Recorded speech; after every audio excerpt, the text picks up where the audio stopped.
بسم الله الرحمن الرحيم الحمد لله رب العالمين وصلى الله على نبينا محمد وعلى آله وصحبه وسلم. We continue the discussion on the Umdat al-Ahkam, the reference on rulings, and the hadith of tonight is hadith number 29.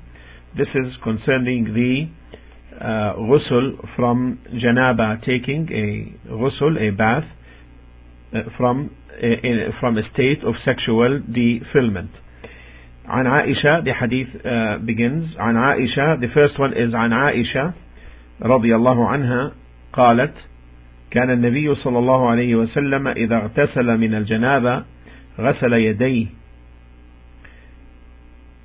And in another narration ثم يفرغ بيمينه على شماله فيغسل فرجه ثم, and this is for Muslim, this narration, ثم توضأ وضوءه للصلاة ثم اغتسل ثم يخلل بيديه شعره حتى إذا ظن أنه قد أروى بشرته أفاض عليه الماء 3 مرات ثم غسل سائر جسده. And also in Muslim there is a wording ثم غسل رجليه وكانت تقول كنت أغتسل أنا ورسول الله صلى الله عليه وسلم من إناء واحد نغترف منه جميعا. The hadith of Aisha, she said رضي الله تعالى عنها that the Prophet عليه الصلاة والسلام, whenever he took a bath from janaba, janaba is a state of sexual defilement, he started by washing his hands, and then this is an agreed upon hadith, by the way, and then there are difference of wordings, and they are very beneficial. And then would pour water on his left hand, using his right hand on his left hand to wash his private part, and then performed ablution like that for the prayer. After that he would put his fingers in water and move the roots of his hair with them,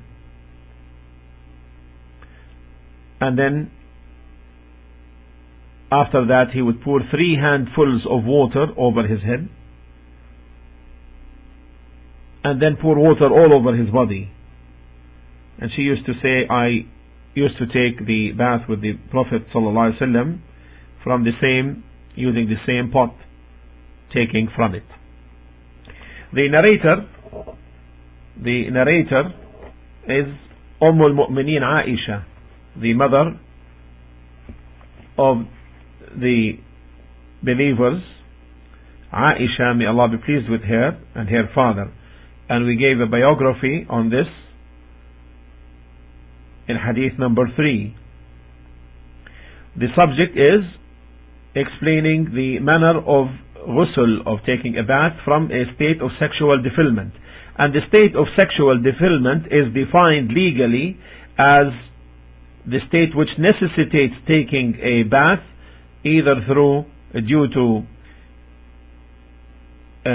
semen ejaculation or sexual intercourse with the wife, between the wife and her husband. This is the legal meaning. This is the legal meaning of janaba. This is the legal meaning of janaba. Otherwise, the linguistic meaning is restricted only to the ejaculation, but the legal meaning covers the ejaculation as well the sexual intercourse. So he sallallahu alaihi wasallam used to start by washing his hands, meaning the palms in this case, and then will take some water with his right hand and put it on his left, pour it on his left to wash his private part. And she said then he would perform his wudu, the same ablution we do for salah. And in the narration from Muslim, there is an additional statement here. She said, ثُمَّ غَسَلَ رِجْلَيْهِ, then he washed his feet. And this wording is of Muslim. However, Al-Bukhari did not mention this. And this narration came from the narrator in Muslim known as Abu Muawiyah. Some of the scholars doubted the authenticity of this statement. And our Shaykh rahimahullah said it's apparent that it is incorrect in the hadith of Aisha from the way of Muslim. Rather, it is correct from the hadith of Maymuna. The hadith of Maymuna, which we will talk about shortly, by virtue of all its ways of narrations in Bukhari and Muslim. So in this case there will be no problem. So therefore he will make his perfect ablution. Perfect ablution. And this indicates, as will be supported by the hadith of Maymuna, that this includes the feet as well. Then afterwards, he sallallahu alayhi wa sallam اغتسل ثم اغتسل, then he begins his bath, to take the bath, and goes through the roots of the hair until when that's complete, he would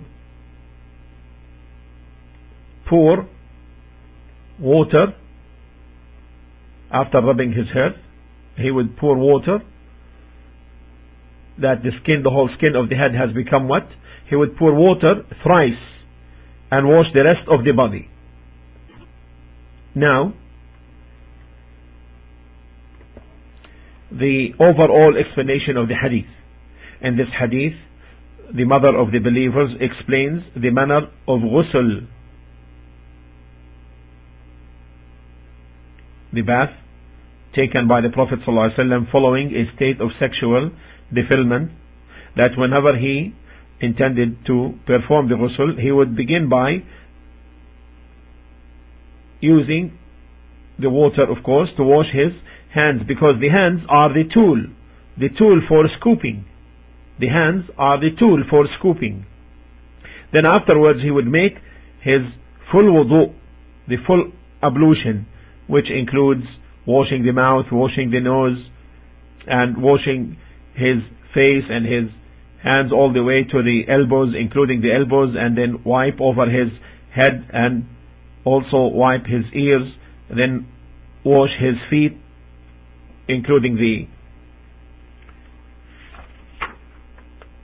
ankles, then begins to wash the entire of his body, goes thoroughly wetting his hair with his fingers separate, goes over the hair until he is satisfied that he completely rubbed and wetted his hair. Then he would follow that by pouring pour water thrice. Afterwards he will finish with his body one time, meaning wash the entire body once. And in this hadith, Aisha also reported and made clear that she used to make this ghusl with the Prophet, take this ghusl with the Prophet ﷺ from the same pot, scooping from it, both. Why did she mention this? She mentioned this in order to assert that she knew the manner in which the Prophet ﷺ did the bath and the ghusl, meaning that this is not something that she did not see, rather she saw and she was engaged in it. So the benefits of this hadith, number one, first,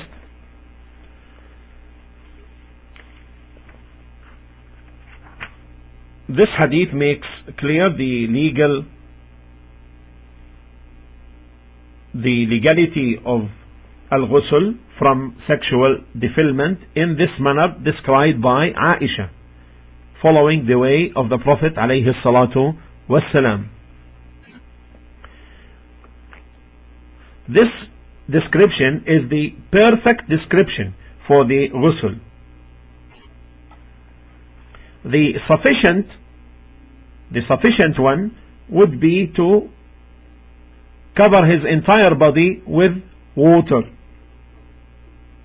Pour water over his body entirely. This is the mujzi. This is what is sufficient. As like someone dips himself in the sea. That would be sufficient. But the perfect one is the complete one described by Aisha in this way. This hadith also tells us that the major state of impurity is greater than the minor one. Why? Because in this case ghusl is required, and ghusl, bathing, is required to cover the entire body including the head. However, in the minor ritual impurity, the obligation is to cover 3 parts and wiping over the head. The next benefit is that the permissibility for the man and his wife to take a bath using the same source of water, like the same pot, scooping from it together, and that this is permissible for the person in a state of sexual defilement as well to do the same. Also from this,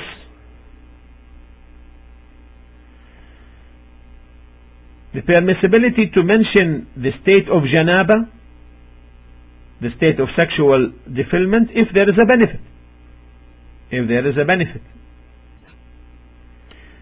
The next benefit is permissibility to wash to wash the head 3 times. Permissibility to wash the head 3 times. And that it's a must to allow the water to reach the roots of the hair. The second or the next benefit is no repetition in washing the rest of the parts. No repetition in washing the rest of the parts. Rather, pouring the water on the body once. And it is better to start with the right side of the body, because the Prophet ﷺ used to like beginning with the right in terms of him putting his shoes and combing his hair and in his purification and in all of his affairs, as Aisha radiallahu ta'ala anha also reported.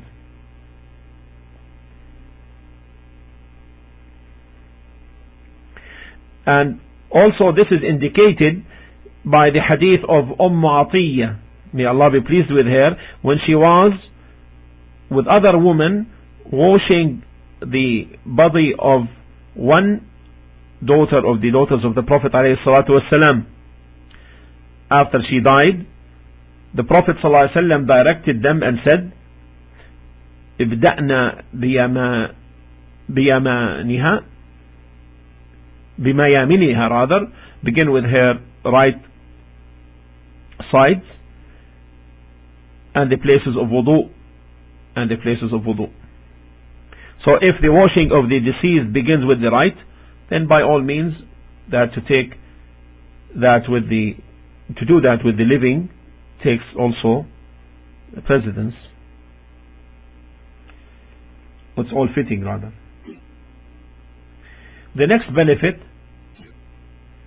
is that making tasmiyah, saying Bismillah, is not an obligation.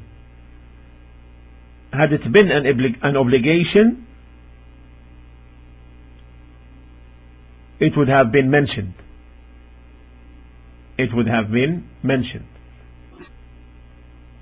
The next benefit, the good character of the Prophet sallallahu alaihi wasallam and his good treatment to his family. Where Aisha was saying we both used to take from the same pot of water. And the next benefit, the merits of the wives of the Prophet ﷺ. The merits of the wives of the Prophet ﷺ, because they related to us the rulings. They related the rulings to us. And from this we know also the benefit of the Prophet ﷺ having more than one wife. So they relate to us the rulings of Sharia, especially the most particular and most private. And from the benefits of that is the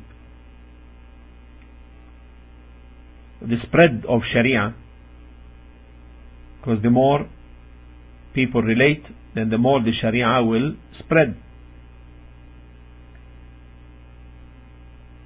There are other benefits as well, which we have mentioned specifically in a discussion that you can find on the site, and the wisdoms behind the Prophet ﷺ having the number of wives he had ﷺ. This concludes the topic of the first hadith, and then we move to the next hadith, which the hadith of Maymuna, hadith number 30 from Umdat al-Ahkam. وعن ميمونة بنت الحارث زوج النبي صلى الله عليه وسلم أنها قالت: وضعت لرسول الله صلى الله عليه وسلم وضوء الجنابة فأكفأ بيمينه على يساره مرتين أو ثلاثة، ثم غسل فرجه، ثم ضرب يده بالأرض أو الحائط مرتين أو ثلاثة، ثم تمضمض واستنشق وغسل وجهه وذراعيه، ثم أفاض على رأسه الماء، ثم غسل جسده، ثم تنحى فغسل رجليه، فأتيته بخرقة فلم يردها فجعل ينفض الماء بيديه. Maymuna radiallahu ta'ala anha, Maymuna bint al-Harith, the wife of the Prophet alayhi salatu wasalam, said water was placed for the ablution of the Prophet alayhi salatu wasalam after janaba, after the state of janaba, of sexual defilement, and he poured water with his right hand over his left twice or thrice, and then washed his private parts over, he poured the water with his right hand over his left hand, meaning twice or thrice, and then washed his private parts, and rubbed his hand on the earth or on a wall twice or thrice, and then rinsed his mouth, washed his nose by putting water in it and then blowing it out, arid. Then washed his face and forearms and poured water over his head and washed his body. Then he shifted from that place and washed his feet. I brought a piece of cloth, but he did not take it and removed the traces of water from his body with his hand. Maymuna bint al-Harith radiallahu ta'ala anha is the wife of the Prophet alayhi salatu wassalam, and her sister is Lubaba al-Kubra, al-Fadl, nickname al-Fadl, and also the mother of Abdullah, the sons of Al-Abbas, may Allah be pleased with them all. And her other sister is Lubaba al-Sughra. Her other sister is Lubaba al-Sughra, Khalid ibn al-Walid, the mother of Khalid ibn al-Walid. The mother of Khalid ibn al-Walid. The Prophet alayhi salatu wasalam married Maymuna the year 7th after Hijrah, when he performed the Umratul Qada or Al-Qadiyya, and he consummated the marriage with her in a place known as Sarf, which is between Mecca and Medina, after the death of her husband Abi Rahm bin Abd al-Uzza after the death of her husband. She was the last one whom the Prophet ﷺ was married to. She died in Sarf the year 51 after Hijrah. She died in Sarf the year 51 after Hijrah. Again, the subject of this hadith is explaining the manner of the taking the bath from janaba, taking the ghusl.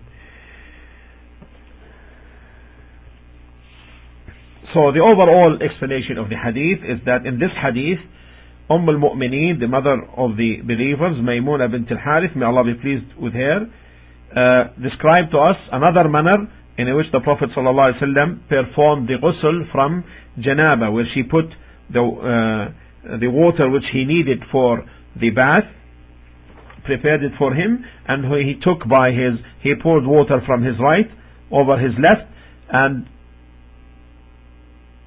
washed it 2 or 3 times.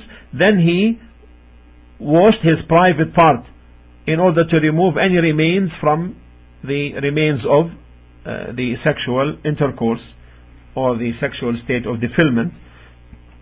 Then he rubbed his hands on the ground or on the earth or on a wall twice or thrice, and then he washed his mouth and his nose and washed his face and forearms, then poured the water over his head, then washed his entire body. Then he moved from his place and then washed his feet in another place.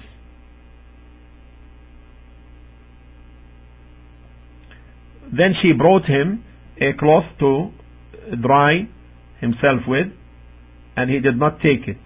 And then he took off the water, shook off the water from his body and with his hands, removed it with his hands.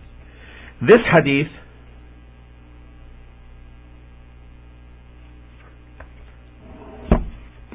includes additional information. From that is rubbing the earth after washing the private parts or the wall, because this speeds the removal of anything that may still remains on the private part. And also, let's remember here that the water was scarce. I mean, it wasn't that abundant in their times, and that's why this was needed to rub against the floor or the wall, and this would be better in terms of the purification. And the benefits of this hadith: number 1, the legality to perform the ghusl for the state of janaba in accordance with the manner described by Maymuna. Second benefit,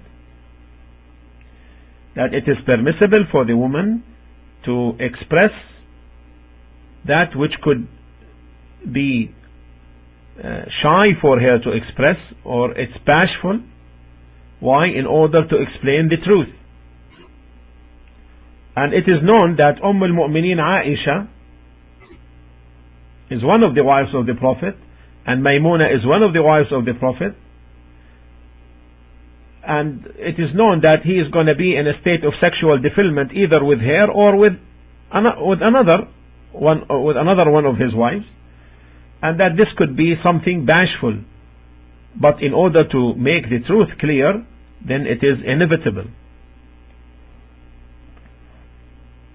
And also from the benefits is that the person begins with the wudu before the ghusl.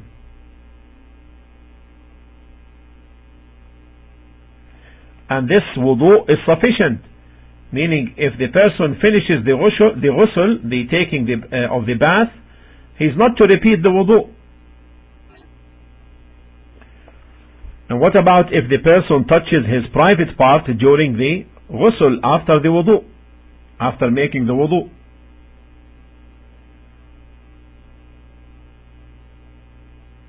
We know that there are two opinions. One opinion, then it is a must for him or her to redo the wudu due to the touching of the private part. However, the preponderating opinion is that mere touching does not invalidate the wudu as long as it is not meant to be out of desire, out of sexual desire.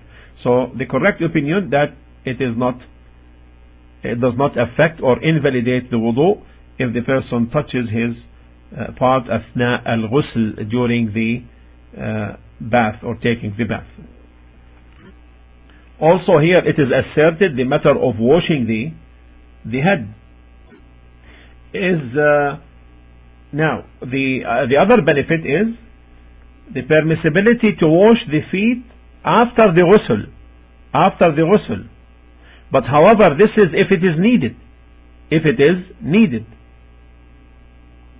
Because earlier in the hadith we know that in the narration of Bukhari,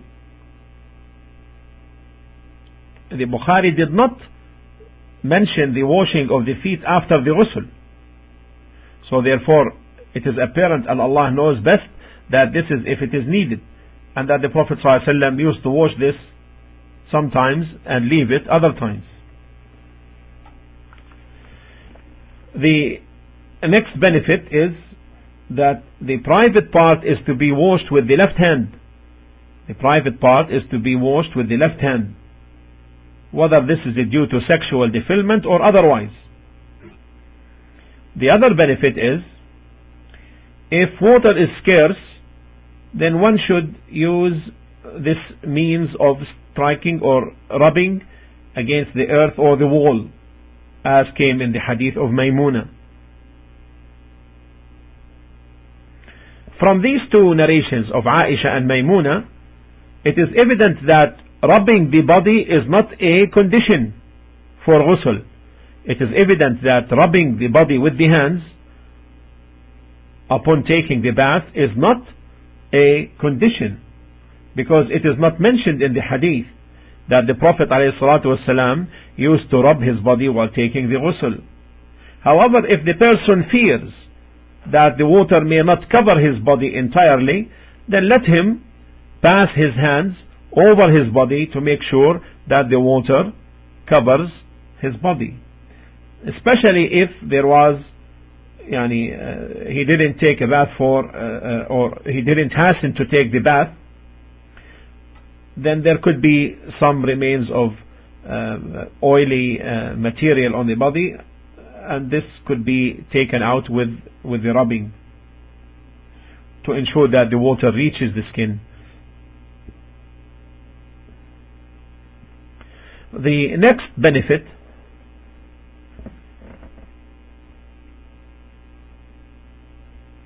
the permissibility to use the handkerchief. The permissibility to use the handkerchief too. Why? Because the Prophet ﷺ did not forbade this. He did not forbade. Rather, he returned it,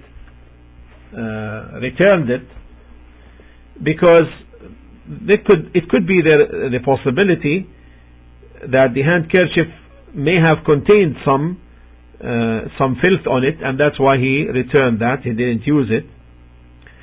Or it could be also possible that he feared that this could be a hardship on the ummah to use the handkerchiefs upon every wudu or ghusl or the like. And this is seems to be indicated by the fact that had it not been the habit for the Prophet ﷺ to use it, Maymuna would not have brought it to him.